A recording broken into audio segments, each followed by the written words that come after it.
Olá, amigos! Voltemos à Guerra de Troia. Vou resumir as motivações dessa guerra que eu contei a semana passada. Eu diria que essa guerra tem dupla motivação. A primeira, mais óbvia, mais explícita, é recuperar Helena, a mulher de Menelau que fora levada por Paris para Troia. E a segunda é da ordem do divino. Por quê? Porque houve nesse ato de Paris de raptar a esposa daquele que o hospedava uma impiedade em relação a Zeus Quicênios. O que significa Quicênios? Quicênios é uma prerrogativa de Zeus como aquele que protege os laços de hospitalidade, algo que era sagrado entre os gregos. Então vejam comigo, Paris veio de Troia, foi recebido na qualidade de hóspede por Menelau e traiu esse laço de hospitalidade, raptando-lhe a esposa.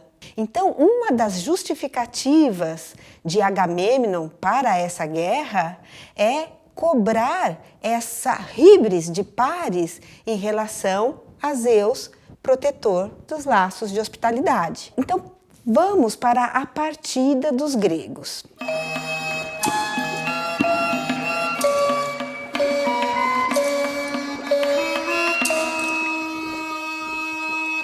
Depois de algumas peripécias, todos se reuniram, todas as frotas gregas. Por que eu digo frota? Porque nós estamos no continente grego e teremos de atravessar, quer dizer, os gregos tiveram de atravessar o mar Egeu para chegar na região de Troia, que fica hoje onde é Turquia. Então, isso tem que ser feito com naus, com navios. E os navios estão todos parados numa cidadezinha portuária da Grécia Antiga, chamada Aulis, que fica na Grécia Central, na região da Beócia, perto, por exemplo, de uma cidade conhecida que é Tebas. Ali eles ficaram um tempo até que todos chegassem. E nesse ínterim, Agamêmnon promoveu uma caçada.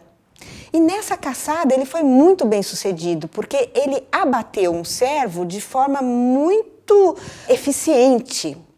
E ele incorreu numa híbris, numa transgressão de dizer que ele caçava até melhor do que a própria deusa Ártemis, a deusa da caça. E é claro que a deusa não vai perdoar essa desmedida do nosso Basileutatos. O que é Basileutatos? É o superlativo de Basileus, que significa rei. Então a tradução para esse título que tem Agamêmnon é o rei dos reis, o comandante supremo do exército. Então essa desmedida será cobrada. E de que forma? De uma forma muito terrível. Primeiro, cessam os ventos. E sem os ventos não é possível a navegação para Troia. E aí, aqui uma parte sobre a deusa Ártemis. Era comum, era natural que fossem feitos sacrifícios a essas deusas, a essa deusa, durante a guerra, durante as batalhas. Por quê? Ártemis é conhecida, primeiramente, como a deusa da caça. Porém, ela é também uma deusa que rege fronteiras. E entre essas fronteiras está aquela entre o mundo civilizado da polis e o mundo selvagem, neste caso representado por toda a selvageria que acontece numa guerra. Então isso era comum. Antes, mesmo historicamente falando, quando os gregos iam empreender uma batalha, eles levavam com eles um rebanho de cabras que eram sacrificadas em diferentes momentos a essa deusa. O problema aqui é que a deusa vai exigir um sacrifício muito incomum. Ela exige como uma cobrança a essa híbris de Agamêmnon o sacrifício da sua filha Ifigênia. E é claro que Agamêmnon vai ficar muito dividido, entre a sua função paterna e a sua função como comandante das naus. E ele acaba optando por sacrificar a filha. Então ele vai usar de um expediente. É claro, eles estão em Aulis, a filha está com a mãe, Clitemnestra e Micenas. Ele não vai dizer: Clitemnestra, traga a nossa filha que eu vou sacrificá-la a Ártemis. Então ele usa de uma estratégia. Ele manda um arauto dizer para Clitemnestra que é para vir com Ifigênia, que a menina, a princesa, se casará com Aquiles antes da partida do exército. Então Clitemnestra é enganada, assim como a filha Ifigênia. E, enfim, ela acaba sendo sacrificada para que ocorram os ventos. O que de fato aconteceu não se sabe com certeza. As nossas principais fontes, não as únicas, são justamente os cantos cíclicos, né? Os poemas cíclicos que eu citei na nossa introdução a essa série, como a tragédia Agamêmnon de Ésquilo e a tragédia Ifigênia em Aulis de Eurípides. E não há um consenso do que haveria acontecido com a Ifigênia, se ela foi de fato sacrificada ou não, mas predomina a ideia de que ela não teria sido sacrificada, porque na hora do sacrifício, a própria deusa Ártemis a teria substituído por uma corça e a levado para a região da Táurida para ser sua sacerdotisa. Seja como for, os ventos voltaram. E com isso, a possibilidade dos gregos partirem para Troia. Um pequeno detalhe: Clitemnestra jamais perdoará o possível sacrifício da filha. E é por isso que, numa outra história narrada na tragédia Agamêmnon, ela vai arquitetar um plano para matar o marido no retorno da guerra. Mas essa é outra história, para o futuro. Bom, então vamos dar um salto aqui, porque isso são acontecimentos que antecederam a partida do exército. E agora vamos diretamente à Ilíada, ao canto 1 da obra de Homero. Esse canto vai falar sobre a ira de Aquiles, e é o que eu passo a explicar agora. Que ira é essa? Que dá o tom, na verdade, dessa obra de Homero. É a ira de Aquiles. Imaginem que os gregos estão ali há 10 anos, porque eu já comentei com vocês que a Ilíada conta episódios do 10º ano da guerra. Durante esse tempo, eles fizeram outras batalhas contra outras cidades que faziam parte, né, da região de Troia e não necessariamente diretamente com Troia. E eles venceram essas batalhas. E foi feito um butim de guerra. Esse butim era dividido entre os comandantes, entre os heróis, conforme a honra heróica, que em grego se diz timé, de cada um.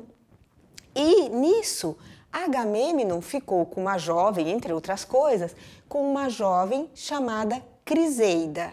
E Aquiles, por sua vez, Aquiles é o maior herói da guerra de Troia, 2 palavrinhas sobre ele, porque Aquiles é filho de Peleu e Tétis, daquele casamento que nós contamos no começo da nossa série. E Aquiles, sendo filho de uma deusa marinha Tétis, ele era muito especial, porque quando ele nasceu, Tétis tentou imortalizá-lo. Ela não queria que seu filho fosse imortal.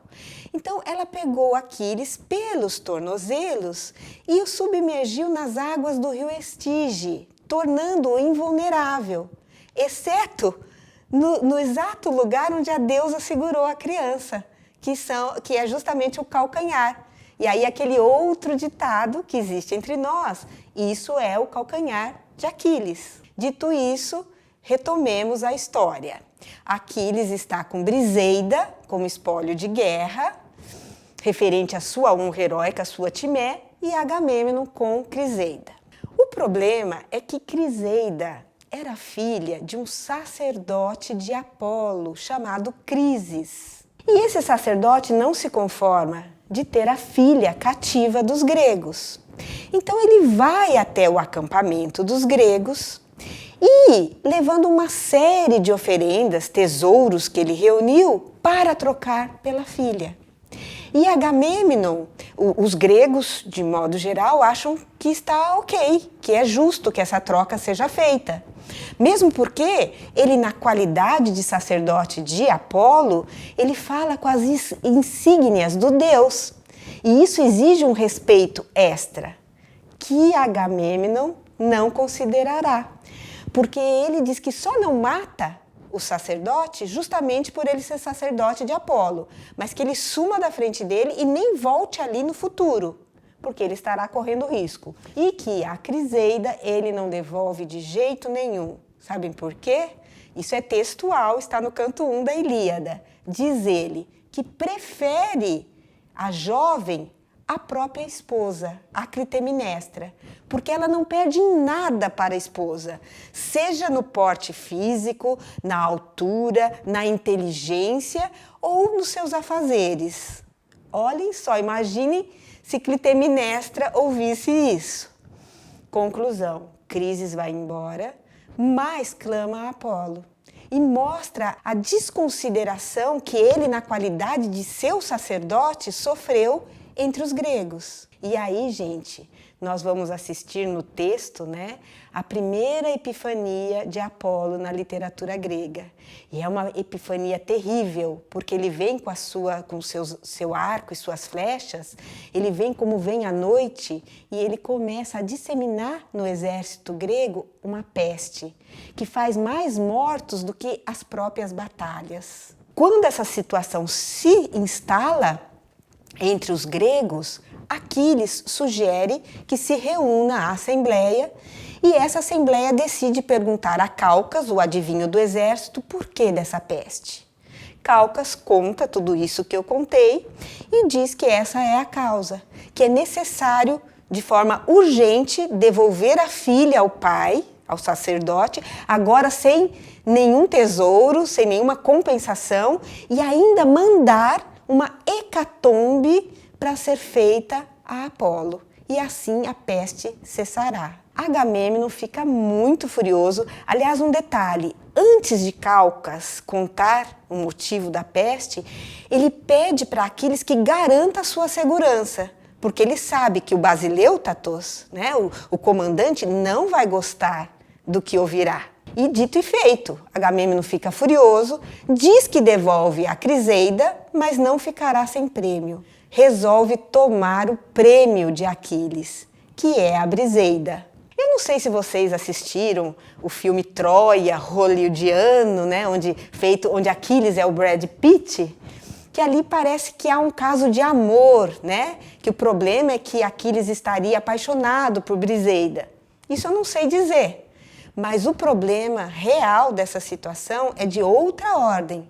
Mais uma vez, é da ordem da honra heróica. No momento em que Agamêmnon resolve tirar o prêmio que fora dado a Aquiles, é uma forma de dizer que ele está desonrado heroicamente. É a sua timé que é desconsiderada. E é isso que jamais Aquiles perdoará. Mas ele não tem como ir contra o chefe, né, das naus, o chefe do exército. E ele acaba entregando Briseida para Agamêmnon. Só que imediatamente ele diz também que a partir daquele momento ele se retira da guerra. E isso já ia complicar muito o exército grego, porque Aquiles é inquestionavelmente muito acima de todos os outros. É o maior, é o grande herói grego da Ilíada. Quando a embaixada vai até a tenda dele, em nome de Agamêmnon, para pegar Briseida, ele entrega, se separa dos seus companheiros, né? E vai até a praia, se senta, olhando para o mar, e clama quem? Nessa hora é sempre a mãe. Ele clama por Tétis. E Tétis, solícita, imediatamente emerge das profundezas do mar para saber o que tanto causa dor ao filho amado. E ele conta toda esta historinha que contei. E pede a Tétis que, por favor, suba ao Olimpo e peça a Zeus para que essa desonra não fique impune. E que, pelo contrário, que Zeus comece a propiciar os troianos, para que os gregos comecem a perder a guerra. E aí, Agamêmnon, são palavras textuais de Aquiles, Agamêmnon perceba a loucura que ele cometera ao desonrar o melhor dos aqueus. E, gente, aqui eu faço uma parte para comentar que a palavra loucura, no texto em grego da Ilíada, se diz até. Ate é uma palavrinha pequena, mas que tem um campo semântico muito grande. Mas para simplificar, né, para contar para vocês, ate é algo que geralmente vem enviado pelos deuses, geralmente até como punição divina, que ela causa uma espécie de nocaute da razão. Quando a ate atinge um herói, atinge alguém, essa pessoa não vai conseguir mais utilizar da sua racionalidade para fazer opções. Pelo contrário, a partir daí, cada atitude dela será um passo em direção a alguma espécie de ruína. E é exatamente esse termo que Aquiles usa para dizer o que aconteceu com Agamêmnon a ponto dele desonrá-lo. E aí, gente, ele lembra a Tétis o seguinte, diz ele: mãe, eu me lembro de muitas vezes você me contar que em algum momento no passado os deuses resolveram fazer uma rebelião, se revoltaram contra Zeus e tinham planejado inclusive acorrentá-lo. Como você sabia, você impediu essa humilhação de Zeus, chamando para o Olimpo uma criatura, um Hecatonquiro, que etimologicamente significa um ser de 100 mãos, portanto de 100 braços, um gigante monstruoso com toda essa força descomunal. Então, Tétis, quando sabe dessa revolta de alguns deuses olímpicos contra Zeus, ela chama para o Olimpo Hecatonquiro, o Briarel, e ele se coloca ao lado de Zeus, frustrando dessa forma a intenção dos demais. Então, diz Aquiles, está na hora de você lembrar essa passagem a Zeus e pedir a ele em nome de seu filho. E o que vai acontecer? Contaremos no próximo episódio se Zeus atenderá ou não a Tétis, e aí já entraremos especificamente nas batalhas. Mais especificamente, ainda vou contar uma que se dá entre os dois mais interessados nessa guerra. Aquele que raptou Helena Paris e o marido traído Menelau. Então até a próxima semana.